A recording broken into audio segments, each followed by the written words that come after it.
Good morning. My name is Barb Malera. I'm a member of the team at Harvesting History. Harvesting History is an American company that specializes in heirloom varieties of seeds, roots and sets, flower bulbs, and other plant material. Today we are going to continue our conversations about midsummer planting, with the topic being kale. Now, if you are considering midsummer planting, and we heartily encourage you to do this, you need to take into account that there is one major rule with midsummer planting. Unlike in the spring, when you plant a seed, it germinates in a certain amount of time because the days are growing longer and longer. In midsummer, when you plant a seed, the days are growing shorter and shorter. So the time to maturity is longer. And the rule of thumb that we use is add 14 days to the time of maturity of a seed that is planted in the spring. In the case of kale, and there are 4 different varieties of kale that we recommend you consider planting midsummer. In the case of kale, the longest time to maturity is that of dinosaur kale. Some of you know it as Tuscan kale, or the Italian name is lacinato. That kale takes 75 days to maturity. And that's with seed planted in the spring. In seed planted midsummer, it's going to take 89 days. So that's roughly 3 months for the Tuscan kale to reach maturity. This is Dwarf Siberian, and its cousin is a blue kale called Vate's Dwarf Blue Curled Scotch. These 2 kales take 65 days when the seed is planted in the spring, so that means they take 79 days when the seed is planted midsummer.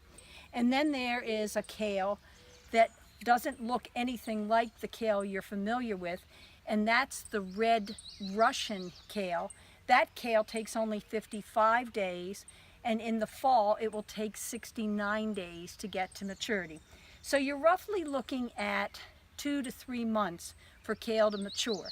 Now, the great news about kale is that it loves cold weather, and it only gets better the more frosts it is subjected to. So you really don't need to worry about when the frost date is, and you can harvest most kales in zones, I'd say 5 to 8 throughout the winter if they're carefully mulched. In zones 8 to 10, I would plant the kale in September or early October for a December or January or February harvest.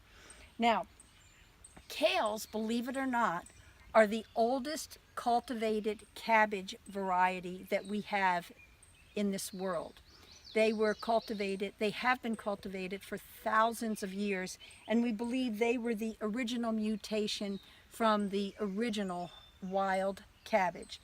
The Dwarf Siberian is a green, curly variety. The Vate's looks exactly like this. It's the same size plant, and it is a blue variety. The Tuscan kale, many of you know, makes great kale chips, and that has a much thicker, much larger leaf, and the leaf is a very fleshy leaf, which is why it makes great kale chips.